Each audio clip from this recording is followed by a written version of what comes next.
राधे राधे सभी भक्तों को। श्राद्ध पक्ष आ रहे हैं। आज हम आप सबके लिए लेकर आए हैं पितरों का परिचय, श्राद्ध के समय का निरूपण तथा पितृगीत। अध्याय 12 बराह पुराण से। कथा के अंत तक बने रहें, तभी इसमें आप लोगों को कुछ समझ में आएगा। इसमें पहले कथा दी है, उसके बाद जो श्राद्ध पक्ष में हमें कैसे ब्राह्मण करने चाहिए, कौन से ब्राह्मण नौतने चाहिए, कौन से नहीं नौतने चाहिए, कैसे कैसे करना चाहिए श्राद्ध का, सारा इसमें दिया हुआ है। आप उम्मीद करते हैं आप सबको इससे बहुत सहायता मिलेगी। चलते हैं कथा की ओर। कथा के अंत तक रहें इसमें, तभी आप लोग समझ पाएंगे। जय श्री राधे। पृथ्वी ने पूछा, प्रभो, मुनिवर गौरमुख ने भगवान श्री हरि के अद्भुत कर्म को देखकर फिर क्या किया? भगवान बराह कहते, पृथ्वी, भगवान श्री हरि ने निमेष मात्र में ही वह सब अद्भुत कर्म कर दिखाया था। उसे देखकर मुनि श्रेष्ठ गौरमुख ने भी नैमिषारण्य क्षेत्र में जाकर जगदीश्वर श्री हरि की आराधना आरंभ कर दी। उस क्षेत्र में प्रभास नाम से प्रसिद्ध एक तीर्थ है। वह परम दुर्लभ तीर्थ चंद्रमा से संबंधित है।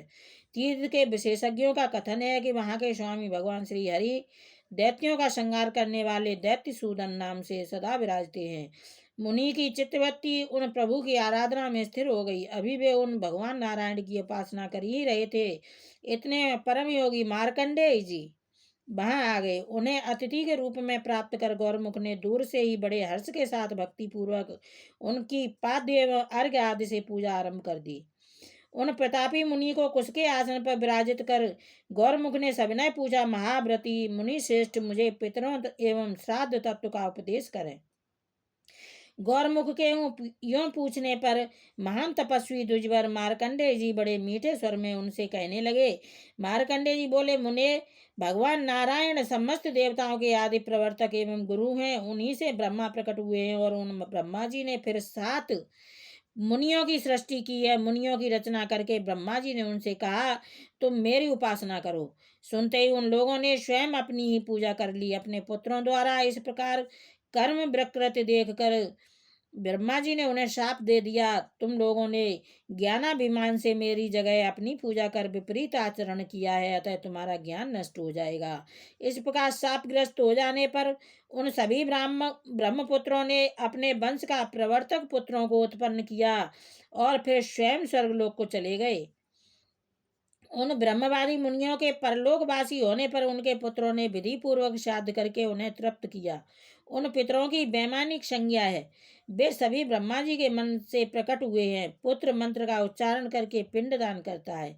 यह देखते हुए वे वहां निवास करते हैं। गौरमुख ने पूछा, ब्राह्मण, जितने पितर हैं और उनके श्राद्ध का जो समय वह मैं जानना चाहता हूँ, तथा उस लोक में रहने वाले पितरों के गण कितने हैं, यह सब भी मुझे बताने की कृपा करें।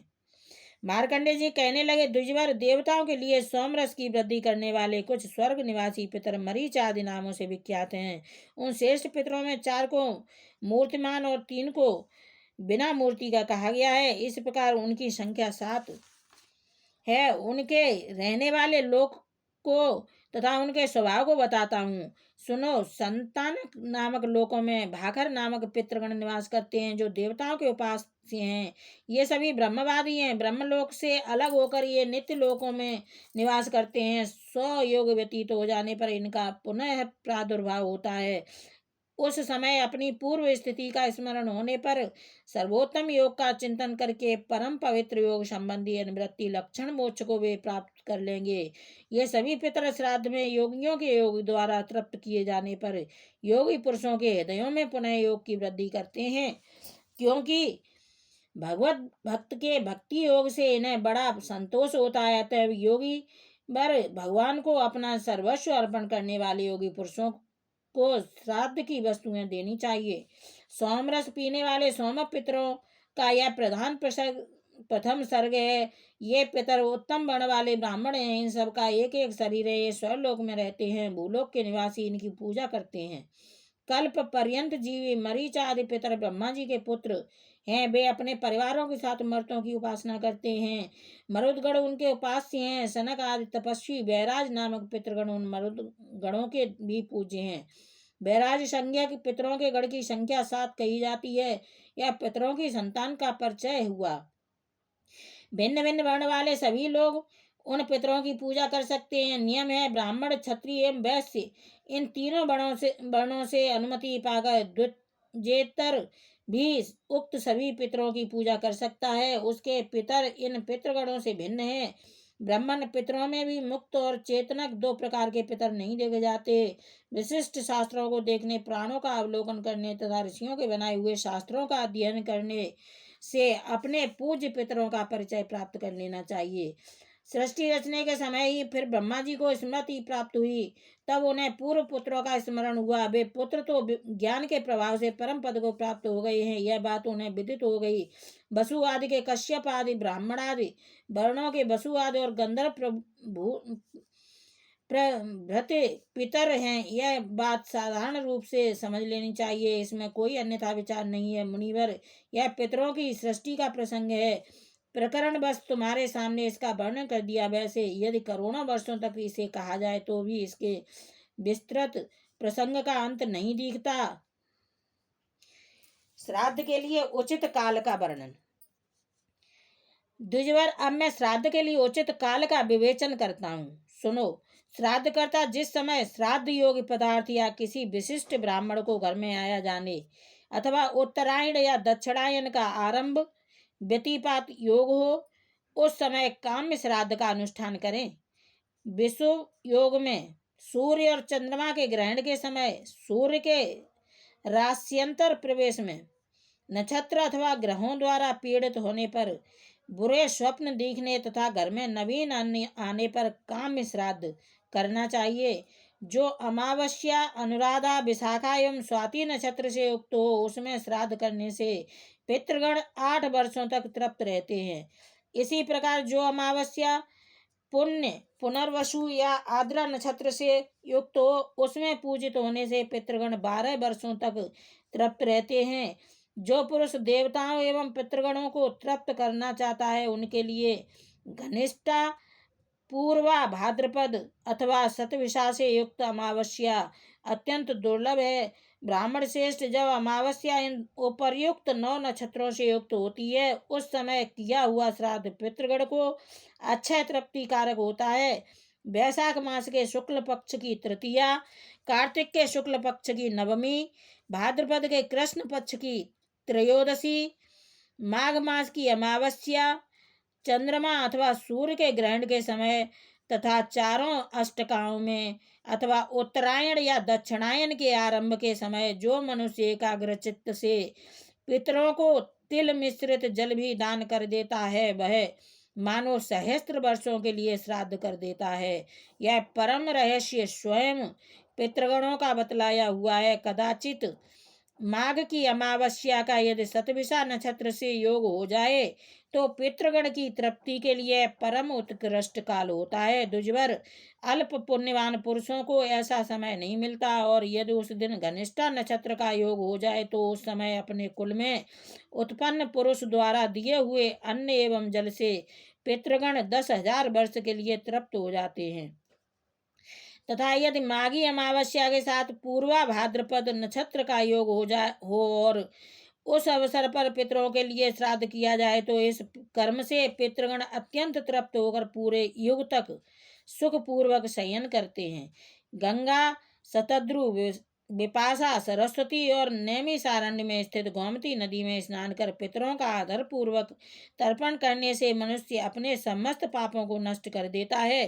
पितृगण सर्वदा यह गान करते हैं कि वर्षा काल में भाद्रपद शुक्ल त्रयोदशी के मघा नक्षत्र में तृप्त होकर फिर माघ की अमावस्या को अपने पुत्र पौत्रादि द्वारा दी गई पुण्य तीर्थों की जलांजलि से हम कब तृप्त होंगे। विशुद्ध चित्त, शुद्ध धन, प्रशस्त काल, उपर्युक्त विधि, योग्य पात्र और परम भक्ति, ये सब मनुष्य को मनोवांछित फल प्रदान करते हैं।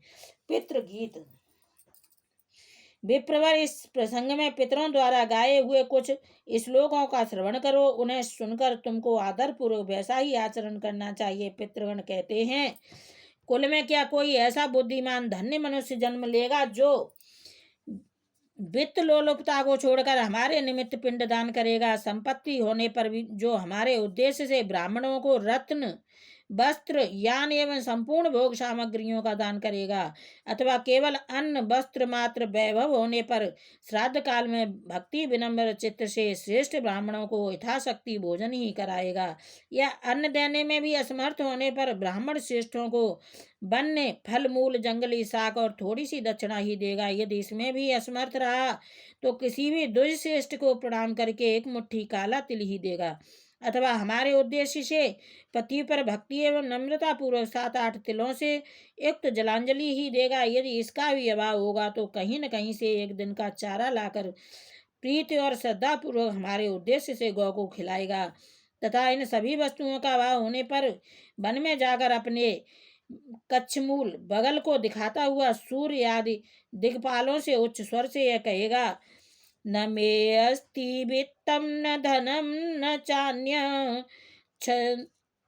छाद्रस्य योगम स्वपितरन्न तो अस्मि तृप्यन्तु भक्त्या पितरो मय्येतु भुजौ ततौ वत्रमणि मारुतस्य। मेरे पास श्राद्ध कर्म के योग्य न धन संपत्ति है और न कोई अन्य सामग्री, अतः मैं अपने पितरों को प्रणाम करता हूँ, वे मेरी भक्ति से ही तृप्ति लाभ करें। मैंने अपनी दोनों बाहें आकाश में उठा रखी हैं। द्विजोत्तम धन के होने अथवा न होने की अवस्था में पितरों ने इस प्रकार की विधियां बतलाई हैं। जो पुरुष इसके अनुसार आचरण करता है उसके द्वारा श्राद्ध समुचित रूप से ही संपन्न माना जाता है। जय श्री भगवान जी की। श्राद्ध कल्प। मार्कंडेय जी कहते, विप्रवर, प्राचीन समय में यह प्रसंग ब्रह्मा जी के पुत्र सनंदन ने, जो सनक जी के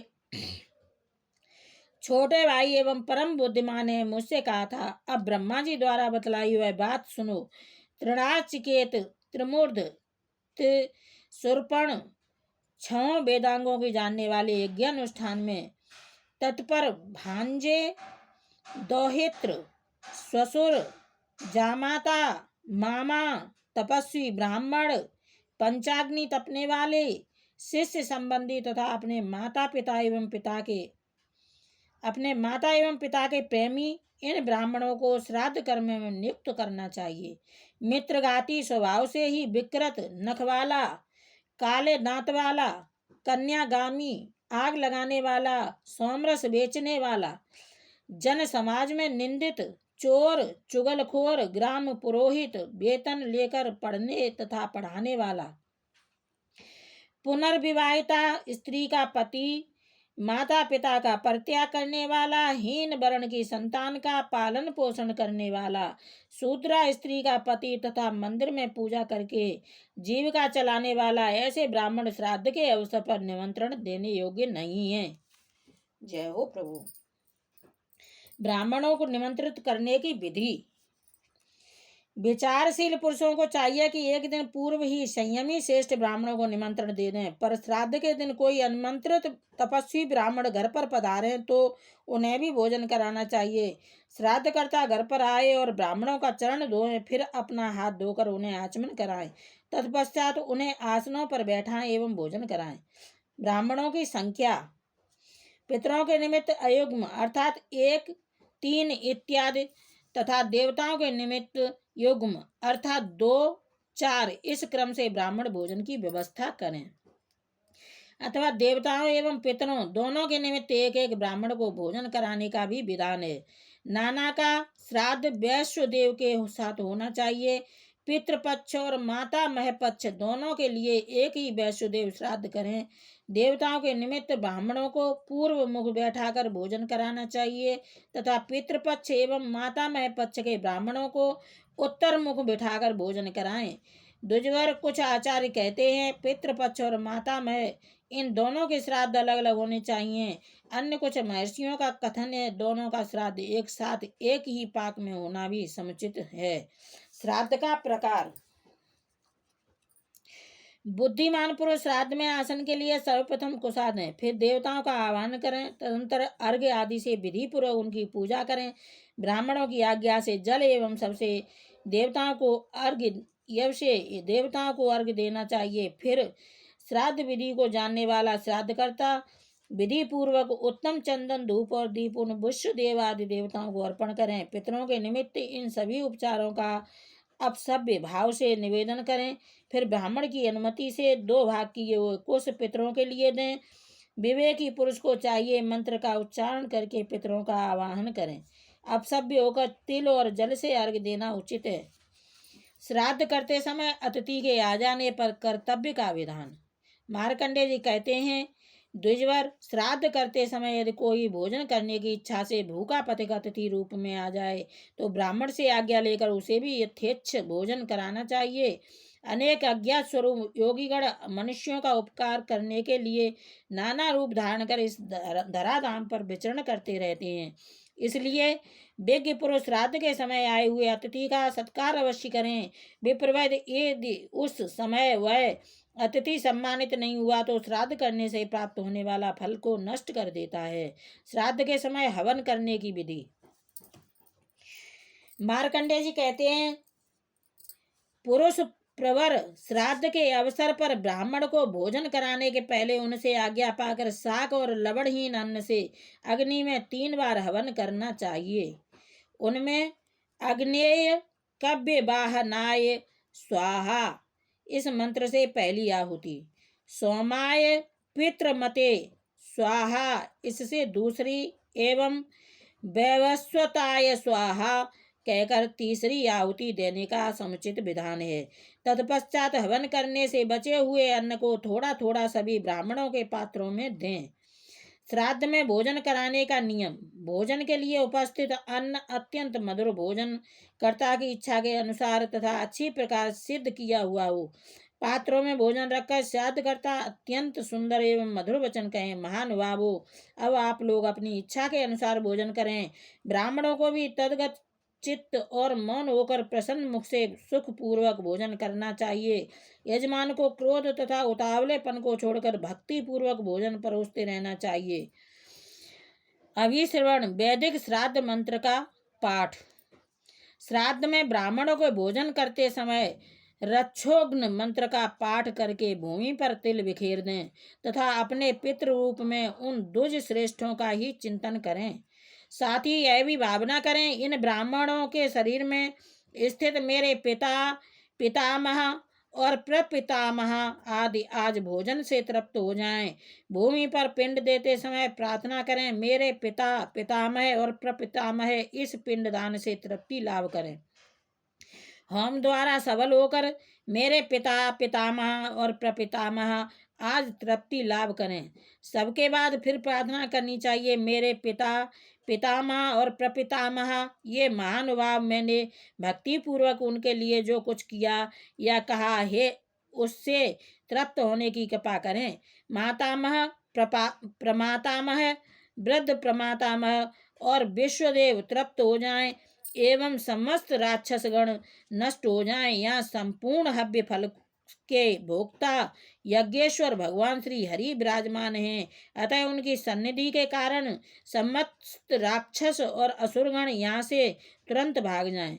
अन्न आदि के विकरण का नियम। जब निमंत्रित ब्राह्मण भोजन से तृप्त हो जाएं तो भूमि पर थोड़ा सा अन्न डाल देना चाहिए। आचमन के लिए उन्हें एक एक बार शुद्ध जल देना आवश्यक है। तदनंतर भली भांति तृप्त हुए ब्राह्मणों से आज्ञा लेकर भूमि पर सभी उपस्थित अन्नों से पिंडदान करने का विधान है। पिंडदान का नियम। श्राद्ध काल में भली भांति सावधान होकर तिल के साथ उन्हें पिंड अर्पण करें। पितृ तीर्थ से तिलयुक्त जलांजलि दें तथा मातामह आदि के लिए भी पितृ तीर्थ से ही पिंड दान करना चाहिए। फिर ब्राह्मणों के उच्चिष्ट के निकट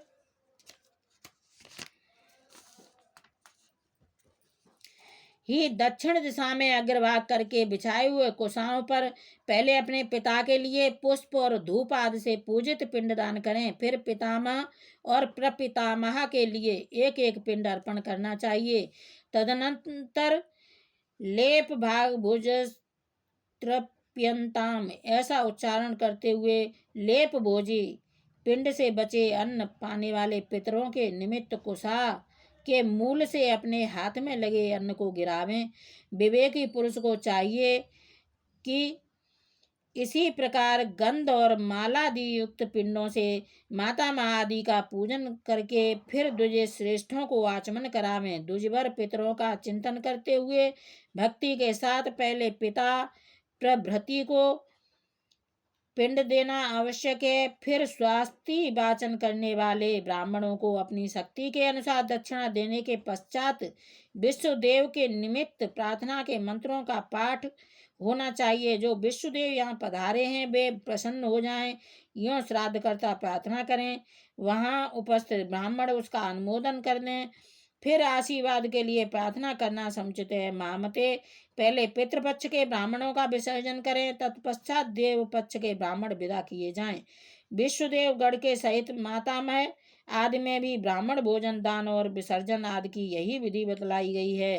पितृ और मातामह दोनों ही पक्षों के श्राद्धों में पाद शौच आदि सभी कर्म पहले देव पक्ष के ब्राह्मणों का करें, परंतु विदा पहले पितृपक्षी अथवा मातृपक्षी ब्राह्मणों को ही करें।